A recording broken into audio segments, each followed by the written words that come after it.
네, 우리가 인생을 살아오면서 공통으로 깨닫는 것이 있다면 바로 우리 모두가 다 연약한 존재라는 사실일 겁니다.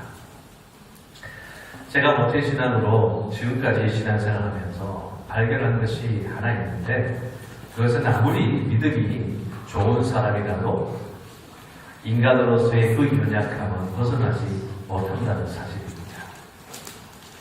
사람이 육신의 옷을 입고 숨 쉬고 사는 한 이 연약이라는 이 딱지를 결코 떼고 살지 못한다는 얘기를 하는 겁니다. 이것은 지금 여기에 있는 저와 여러분들 모두가 이미 경험을 통해서 경험하고 있는 부분일 거예요. 그렇지 않습니까? 어느 신학자가 인간의 연약함을 이렇게 묘사를 했어요. 인간 조건의 총체다. 아니면 피조물다움이라는 그런 표현을 썼어요. 저는 이 표현이 너무나도 적절한 표현이 아닌가 하는 그 생각을 해봅니다. 우리 가운데 그 어느 누구도 이처럼 피조물로서 연약함을 가지고 있지 아니한 자가 아무도 없기 때문이죠. 이런 의미에서 오늘 사도 바울이 26절을 말씀하시고 있는 인간의 연약함은요, 우리에게 은근슬쩍 매우 친근하게 느껴지지 않습니까? 아, 그렇구나. 하나님도 우리의 연약함을 잘 알고 계시는구나. 이런 생각이 우리 가슴속 깊이 파고들게 만들고 있지 않습니까? 성경에 보면 하나님께서는 우리 몸을 질그릇에 비유하고 있죠. 그런데 그 질그릇이 어떤 그릇입니까? 우리가 잘 아시다시피 얼마나 깨지기 쉬운 그릇입니다. 그러니까 우리는 너무 지나쳐도 안 되고요. 또 너무 못 미쳐도 안 되는 약한 그런 존재라는 얘기를 하는 거죠. 예를 들자면 돈이 너무 많아도 곤란하고요. 돈이 너무 없어도 어려움을 당하잖아요. 사랑을 지나치게 많이 받아도 문제가 되고요. 충분하게 받지 못해도 문제가 됩니다. 심지어 하나님께서 주시는 그 은혜마저도 분수에 맞게 받아야지 너무 지나치다 싶을 정도로 받으면 잘못되는 수도 있다는 거죠. 그러니 사람이 얼마나 약한 존재입니까? 하나님 주시는 은혜마저도 그 선물마저도 마음 놓고 받을 수 없을 만큼 우리의 영육은 퍽이나 약하다는 얘기를 하는 거죠. 한마디로 항상 마음을 놓을 수 없는 약함을 우리는 가지고 있는 존재다라는 것이죠. 그런데 이 연약함은 어디서 출발할까요? 바로 아담의 범한 그 원죄로 말미암아서 유전된 타락의 결과라고 이야기할 수가 있다는 겁니다. 우리가 중생받았다고 해서, 즉 거듭났다고 해서 이 연약성이 없어질까요? 그렇지 않습니다. 이 연약성은요, 우리가 믿음이 좋다고 해서 금방 벗어던질 수 있는 외투와 같은 것이 아닙니다. 그렇다고 성령이 충만하다고 해서 슬그머니 사라지는 그런 증상도 아니라는 거예요. 그래서 우리 모두는 일생 동안 연약한 존재로 피조물 그 다음을 펴지 못한 채 살아가야 한다는 얘기입니다. 그런데 이와 같이 연약한 우리를 하나님은 어떻게 다루시는 줄 아십니까? 하나님은 우리를 천사로 바꾸시거나 아니면 슈퍼맨이나 헐크나 인크레디블 같은 강력한 힘과 능력을 가진 자로 바꾸려고 하시지 않으셨다는 거예요. 그 대신에 우리의 연약함을 도우시기를 원하신다는 겁니다. 그래서 이 목적을 위해서 돕는 자, 즉 보혜사 성령을 보내셨어요. 그리고는 우리 안에 오셔서 어떻게 합니까? 본래 육신의 사람이었던 우리를 영의 사람으로 바꿔주셨고요. 그리스도와 함께 영광을 누릴 수 있는 하나님의 자녀로 만들어주셨어요. 소망이 없어 보이는 이 세상에서 장차 누릴 영광, 즉 우리 몸의 구속을 소망하는 사람으로 바꾸어 놓았다는 얘기입니다. 이 모든 것이 우리의 연약함을 도우시는 성령의 사역이었어요. 그래서 오늘 26절에서 이와 같이 성령도 우리의 연약함을 도우시나니 이렇게 말씀하고 있는 겁니다.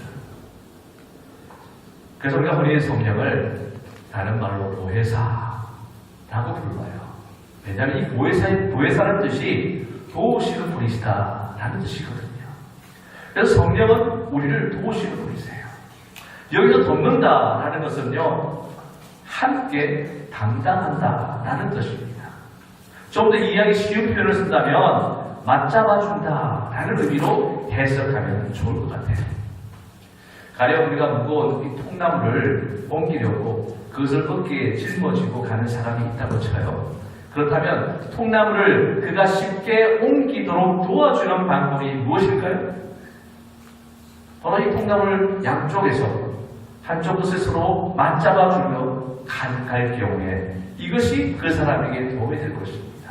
그러니까 이런 경우를 가리켜서 돕는다라는 말을 이야기하는 것입니다. 스펄전 여한의 유명한 설교자는요, 성령의 도우심을 놓고 재밌는 그런 예화를 하나 들었습니다. 옛날에는 오늘날처럼 엔진이 달린 배가 흔하지 않았지 않습니까?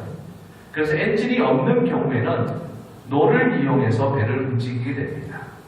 그런데 노를 젓는다는 것이 생각만큼 쉬운 일이 아니에요. 겉보기에는 쉬운 것처럼 보여도요, 막상 해보면 그것이 잘 안 됩니다. 저도 몇 년 전에 작은 영토에서 노를 저을 기회가 있었는데요, 생각도 되지 않더라고요. 여하간 그래서 어부인 아버지가 아들에게 일찌감치 노 젓는 법을 가르치게 되죠. 먼저 아버지는 어린 아들에게 노를 한번 저어보라고 시킵니다. 아들은 그래도 아버지가 노 젓는 것을 옆에서 봤잖아요. 그래서 한번 흉내를 내보는 것입니다. 이렇게 여쭤보지만 어린 아이에게는 작은 그 키보다 더 큰 노를 주체하지 못하고 쩔쩔맬 수밖에 없지 않겠어요?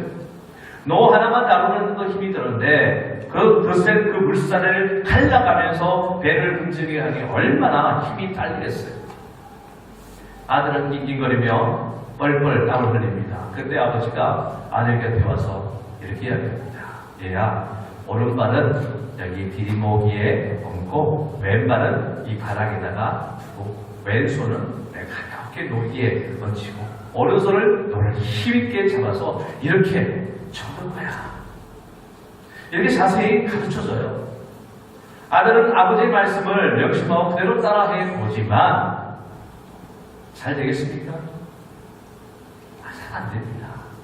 아버지가 가르쳐줬지만 얼마나 애를 묻고 또한 그것을 시도해보려고 노력하지만 생각을 되지 않는 것을 보게 되죠. 보다 못한 아버지가 씩 웃으면서 일어나 아들 뒤로 갑니다.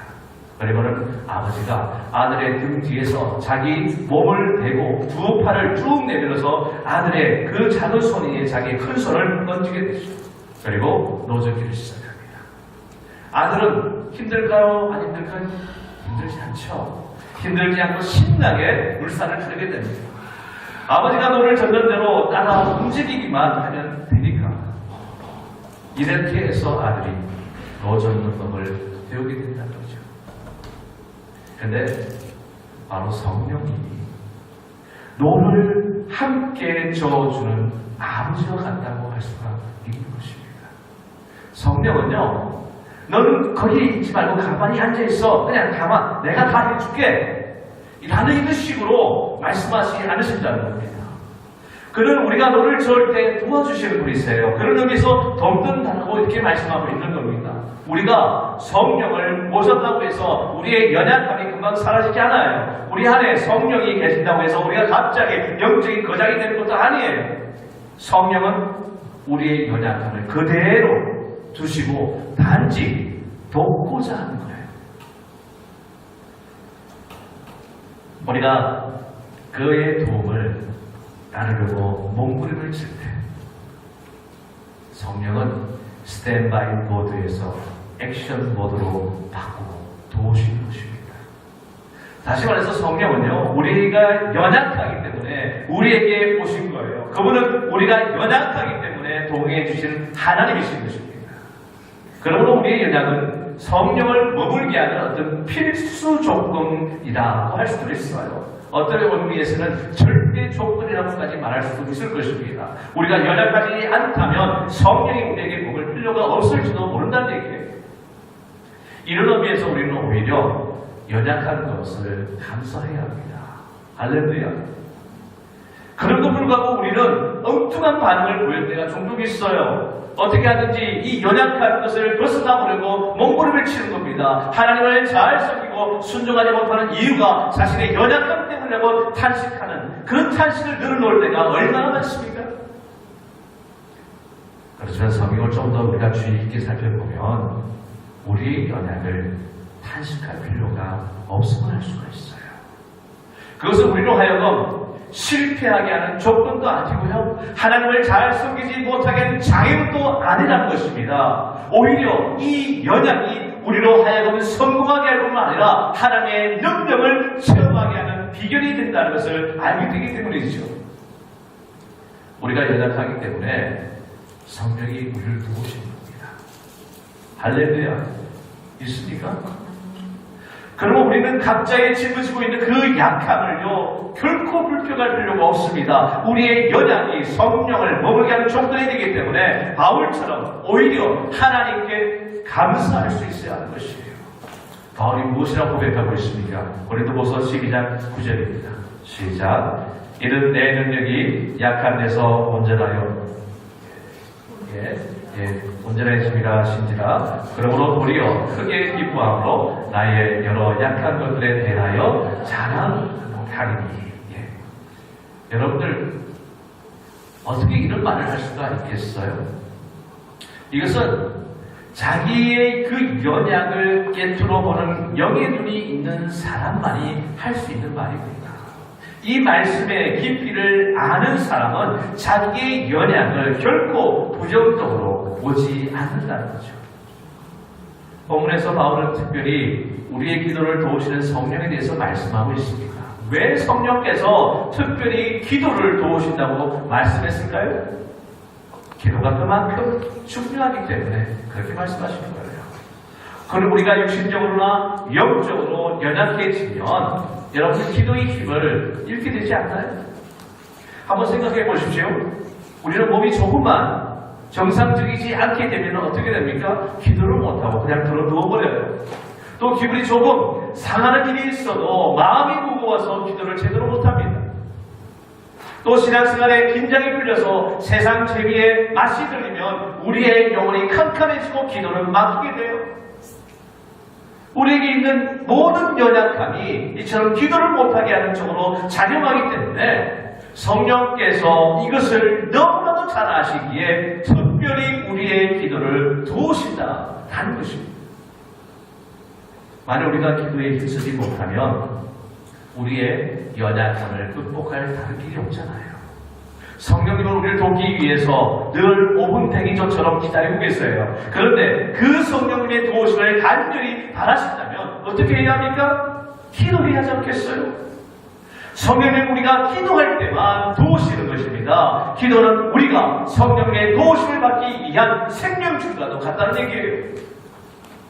기도가 끊기면 신앙생활은 파산되고 맙니다. 기도가 끊기면 영혼은 깊이 병들어갈 수밖에 없어요.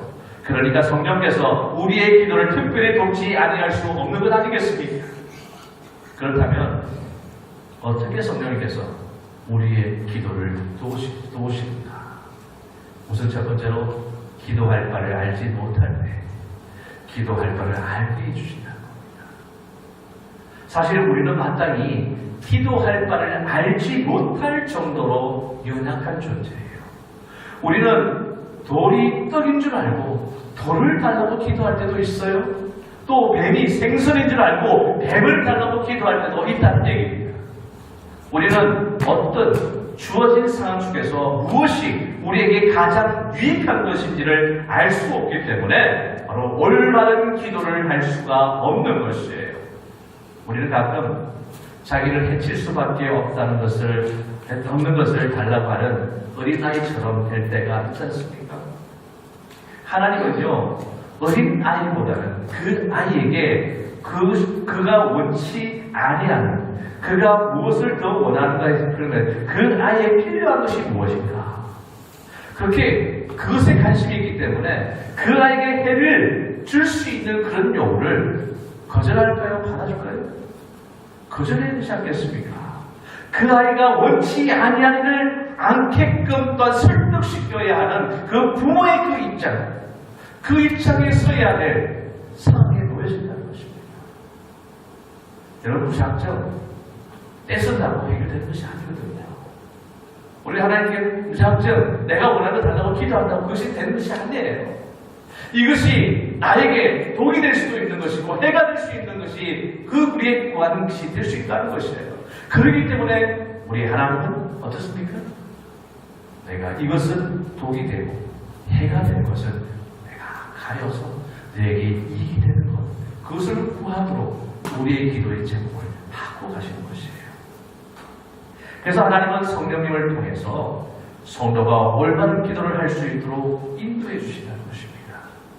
요한복음 14장 26절에 뭐라고 이야기하고 있습니까? 시작. 보혜사 곧 아버지께서 내 이름으로 보내실 성령, 그가 너희에게 모든 것을 가르치고 내가 너희에게 말한 모든 것을 생각나게 하리라. 할렐루야.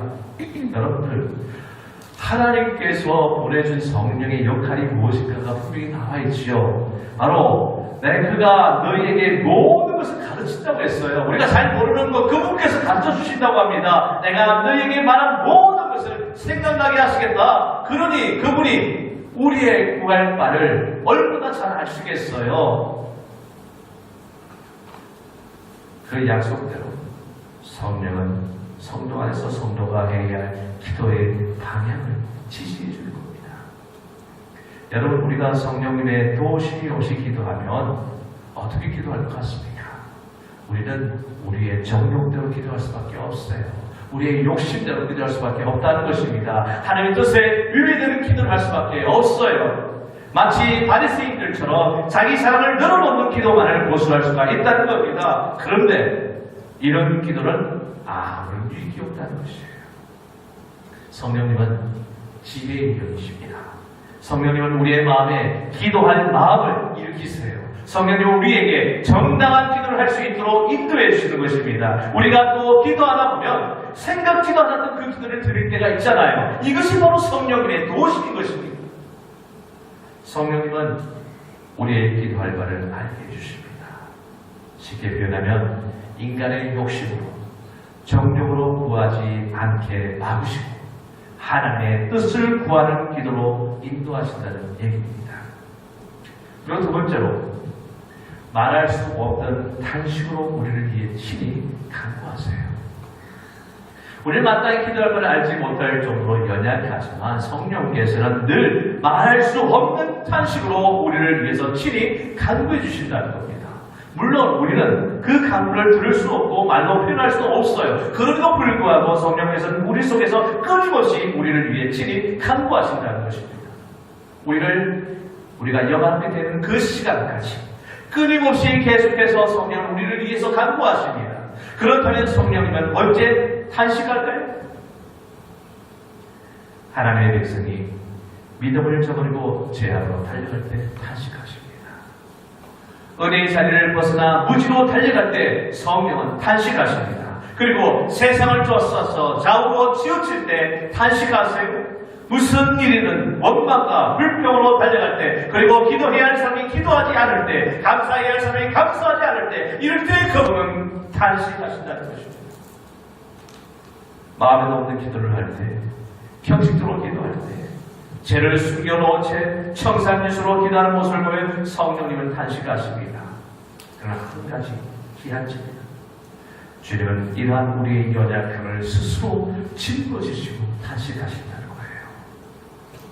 얼마나 감사합니까? 오늘 이 성령님께서 우리의 모든 연약함을 다하시고 이 모든 것을 짊어지시고 그분께서 대신 탄식하니 심정으로 감사할 제목 아닙니까? 성령의 탄식이 없다면 우리의 기도는 어떨 것 같아요? 공중에 날다가 힘없이 떨어지는 학살처럼 될 것입니다. 성령의 탄식이 있기 때문에 비록 형편없는 기도지만 우리의 기도가 하나님의 보좌까지 올라가는 놀라운 영광을 우리가 경험하게 되는 것입니다. 그러니 얼마나 바람스럽습니까? 또 하나의 중요한 의미는 성령님은 자신이 탄식하면서 기도하는 우리를 탄식하게끔 도우신다는 거예요. 성령님만 탄식했어야 되겠습니까? 그분의 탄식을 통해서 우리도 깨달아야 되지 않겠어요? 그래서 성령께서 친히 탄식하시면서 또한 우리를 깨닫게 하시고 뉘우치게 하시고 생각나게 하시고 그래서 가슴을 치며 탄식의 기도를 드리도록 도우신다는 것이에요. 그렇다면 이렇게 성령님이 우리의 밀가를 친히 간구하실 수 있는 근거가 어디에 있다고 생각하십니까? 그것이 바로 본문 27절 말씀입니다. 함께 보겠습니다. 시작. 마음을 살피시는 이가 성령의 생각을 하시나니 이는 성령이 하나님의 뜻대로 성도를 위하여 간구하십니다. 그렇습니다. 바로 성령의 뜻과요 하나님의 뜻이 100% 일치하기 때문이에요. 우리는 마땅히 기도할 것을 하지 못합니다. 하나님의 뜻과는 상반되는 기도를 드릴 때도 있어요. 그러나 성령께서 말할 수 없는 탄식으로 우리를 위해서 하나님의 뜻대로 간구해 주신다는 거예요. 그러면 우리의 기도가 서툴고 잘못되었다 할지라도 성령께서 우리를 대신해서 그것을 고쳐 간구해 주시기 때문에 우리의 기도는 늘 아름다운 향기가 되어서 하나님의 보좌로 끊임없이 올라가게 되는 것입니다. 하나님은 우리의 외모를 보지 않으세요. 우리의 마음, 우리의 중심을 보십니다. 시편 7장 9절에 의로우신 하나님이 사람의 마음과 양심을 감찰하신다고 했죠.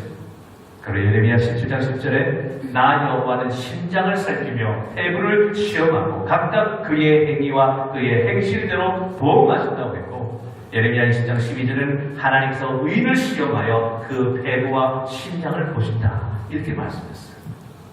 그러니까 하나님은 우리의 입술에서 나오는 이 잘못된 기도에 귀를 기울이는 것이 아니라 우리 속에 성령께서 말할 수 없는 탄식으로 하나님의 뜻대로 우리를 위해 갖고 계신 그 내용에 귀를 기울이고 계시다는 겁니다.